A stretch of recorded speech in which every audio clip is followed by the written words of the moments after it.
Have you ever pulled a Minuteman before? Have you? Okay. So the idea with a Minuteman load, instead of your typical flat lay, is you're dividing the lay into two complete sections. All right? You're dividing it into two 100-foot sections instead of an entire 200-foot section. All right? So you're only having to manage half the load at a time. You have two sections of it. This is your attack section, that stack. This right here is your supply section. All right? The way this one is laid in there is a little messy right now, but after we deploy it for the first time, we're going to clean that up. All right? I'm going to show you how to do it the first time, then we're going to lay it proper, and then we're going to go back and deploy it again. Fair enough? Yes, sir. All right. There's a bunch of different ways to deploy it, but we basically have two different scenarios that we're dealing in.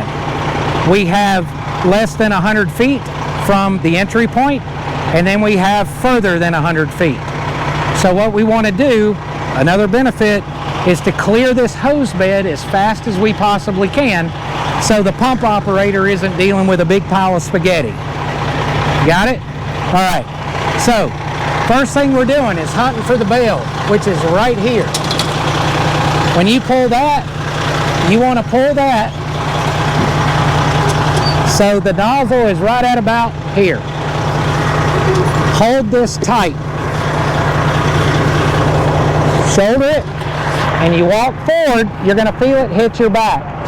Stop right there. All right? One of the biggest things that can happen is if you turn around to grab the other part, the hose can land on top of your bottle. And you don't want that, because then you're going to be shaking around like an idiot. Once you feel it hit your back, back straight up the 2 steps. Grab this part and pull that part. And you'll notice the hose bed is almost clear. Stop it. You see we've cleared the hose bed, right? Now, if you put your hand in the middle of your stack, you're going to be very close right here, see that, to your coupling. All right? You're going to hold the nozzle and the coupling, and then you can carry this to your entry point, flake it out. Now you got 50 feet at your entry point. All right? The other way to do it, other than this, you're essentially ready for water. The other way to do it is with a 2-man deployment, and we're going to show you that after we load this back up. So do y'all understand the reason that we're doing it, flaking it out and everything? Do you understand the reason? Basically what we're doing is we're pulling it out. What he's saying is we're clearing the hose bed because we're trying to give as much room for whoever's operating the pump as possible. We're clearing that hose bed as quick as we can. We're going and we're spreading it out to flake it. That way when the water comes through the hose, it's not going to kink at those hard points. Every time there's a kink in the hose, you lose like 10 to 20% of your overall water volume, which you should be getting at the nozzle. So you don't want it to kink, basically. So what he's doing is when he's going out and he's flaking it like that, he's giving it room so that it can spread out when that water comes through it. The other thing, the reason that he grabs that like halfway through that first section or the first load on his shoulder, that's right where the coupling is. So when you're making entry into a house, you want that coupling to be right beside the door. If it's 100 feet away from the door, then you're going to be dragging the weight of that hose all the way through the house. If that first coupling's at the door, you know you have 50 feet at the door right there. So as soon as you get 50 feet into a house, then the nozzle will start to go in. And we're going to do a few drills too, actually being on the nozzle with it charged, how to maneuver the hose, how to maneuver the nozzle, things like that too. So that's the reason we're trying to flake it out. And there's a couple other tech, and I don't want to get too complicated. He deals with a lot of 2-story very big homes where he would need more than 50 feet. He may not grab at the coupling. He may split it in half, get through the door, flake it that way. Now he's got almost 100 feet to go upstairs and do your thing. You have to make sure you're trying to look at your offset. So if the front door to the engine is a really long way away. You're probably going to need to think of something else. And it also depends on the size of the home. You know, we don't have a whole lot of really big houses. I'm used to fighting fire in Brentwood. We have, you know, 8,000 to 9,000 square foot houses on average. So we actually take a 2.5 to the front door, and we have a gated Y, and we put an entire 200 feet inside the door. Because there are some houses in Brentwood that you have to have 200 feet to get from the front door to the master bedroom that's in the back of the room. So it just depends on, you got to be able to judge that for yourself. For here, most of our houses are going to be, we're going to be able to get close enough to pull that 200 feet disconnect, get the coupling to the door, the coupling and the nozzle, and then 50 feet inside the door should get you pretty much anywhere you need to go. So what that does for me, Mike's going to be able to back me up, okay? So he's going to hold most of the weight, and what that's going to do is it's going to allow me to focus on maneuvering the nozzle itself. There's two ways you can do it. You can do it exactly like Mike's doing it right now. The other way that you can do it is to turn around and face away from the nozzle, because you can use more of your body weight this way if you're the backup man, okay? So one thing to think of when I'm actually flowing water is, for every time I need to move it to the left, the hose has to go to the right, okay? So if I move this way, Mike needs to try to move it this way. You should be on the same side as me too. It's always better to be on the same side too. That way we're not fighting against each other the whole time. So if I need to spray water to the left, he's going to move it out like he just did to the right, okay? That allows me that leverage to move back and forth. If I need to go to the right, he's going to pull it towards himself, and he might even have to shuffle around me just a little bit to give me that leverage to go to the right, okay? Does that make sense? Y'all want a chance to play around a little bit? Okay. All right, the first thing I want you to do is sit on it like I was, like this right here. And I just want you to feel, I want you to open it up and just feel how much pressure there is, okay? After that, we'll go to the hip grip, and we'll be backing you up just so that it doesn't get away from you.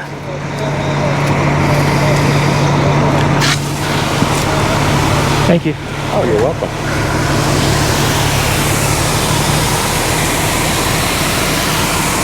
All right, shut it down and then move forward. You all right, Mike? Yeah, got something.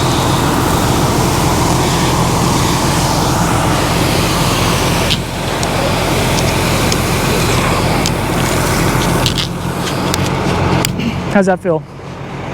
Do you like that, being able to move it with your leg? It allows you to use that leg weight a lot more. If you are trying to move across like a really long spot, you can actually, when you come up, kick your leg out a little bit, your right leg. You can actually kick it completely out in front of you, and it allows you to move even further at a time. Does that make sense to you? So you want to give that a try real fast without spraying water? All right, so you don't want to completely stand up. So here's what you want to do. You don't want to completely stand up off the ground, but what you can do is lift up and kick it out in front of you like that.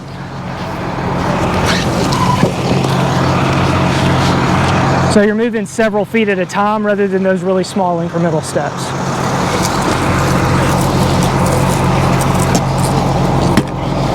All right, let's try the hip grip. I'm going to back you up on this one.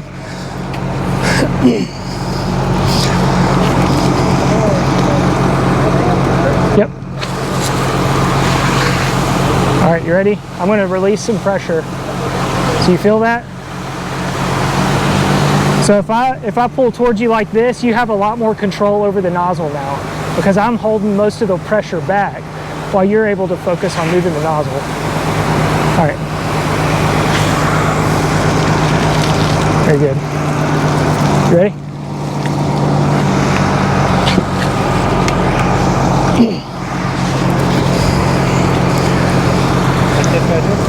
Yeah, so you want your foot to actually be in contact with it on the ground, because that's the pinch point. You're always trying to make those pinch points. So that's the pinch point where it's going to hold most of that pressure back from you. All right, close it.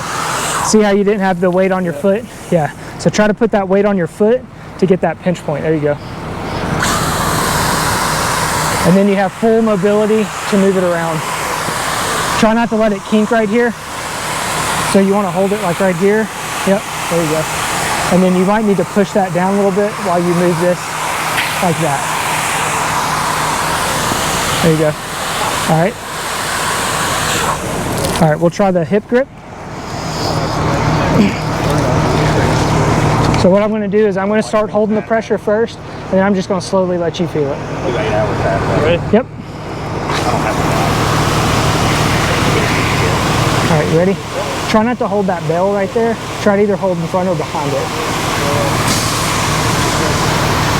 There you go. That's all on you now. See how that hip kind of stabilizes it? All right, good job. So they'll start advancing in. Since they don't actually see a fire, they don't spray water on it. If you walk into a house or crawl into a house and it is really thick black smoke that's banked down to the floor and you immediately can feel the heat, there's a fire there. So spray water. You want to cool that atmosphere. By spraying water, you can also see a couple things. First of all, if you spray water at the ceiling from the front door and you see a bunch of big droplets hit the ground, you know that it's not hot enough to vaporize. If you spray water in the front door at the ceiling and nothing drops to the ground, it just vaporizes into steam, it's a really hot fire. So then you know, I need to flow more water right here before I advance in. Once it starts dropping, like it should, without vaporizing into steam, then you can start advancing further and further into the house. But we never want to pass up fire. You also don't want to, you want to do the best you can at not disrupting the thermal layer. So you'll notice that this nozzle has several, there's several adjustments on this nozzle. This one right here is a gallons per minute, okay? For most cases, we're just going to leave that at 125 gallons a minute, okay? So at 100 PSI, this nozzle should be flowing 125 gallons a minute. Is that EMS?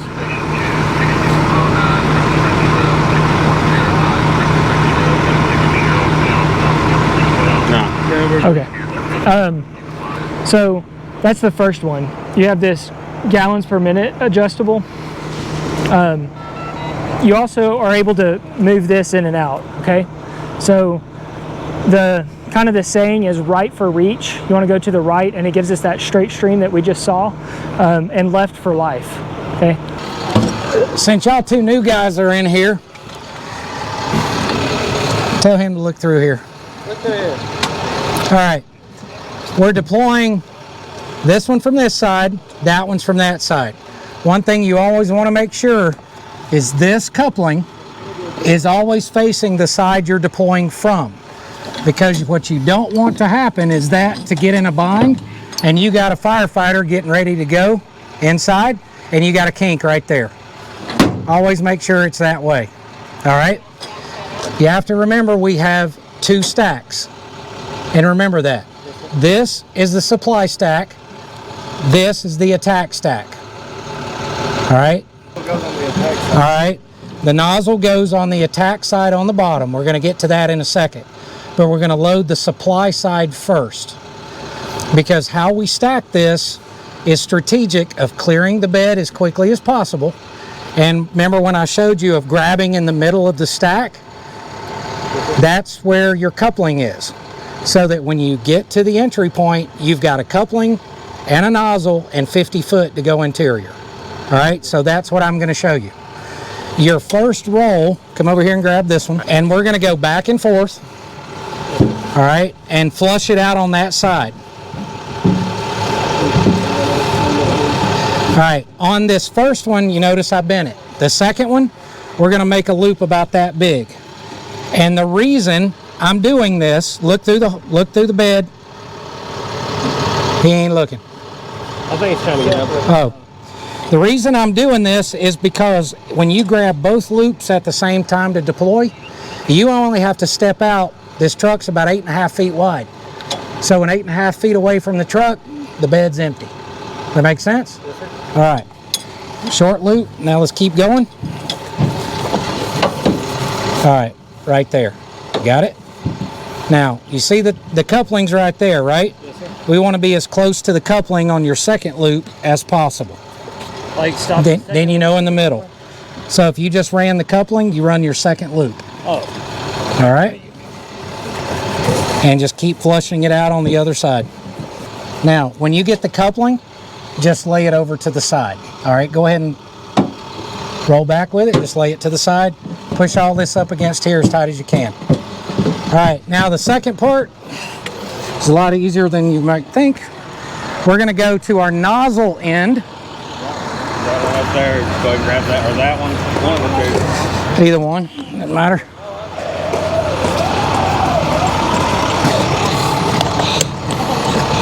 Easiest way to do this, have your man that's down here walk out about 8 feet, just like this, and hand you a loop. We're going to straighten it out later. Hand that total side to him over there.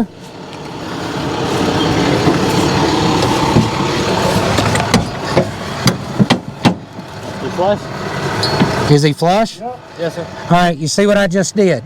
The bail is here and flat here, so you've got a handle to grab. And from here, you stack it even all the way down.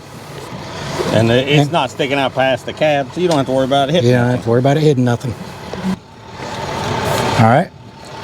And then when he mates that, just take those two and thread them together. And just lay the coupling on the top. You want them look just like together? I do. Grab both of them? No, sir. No. So what we want to do is we want to start with the bail. Okay. And we're going to take the whole stack. And when you pull here, the stack and the nozzle is going to land about your crotch. I got you. Take 2 steps out and you'll feel the back of the pack land against your back, okay? Don't turn around to grab these, because if you do, that hose will catch your bottle. Yeah.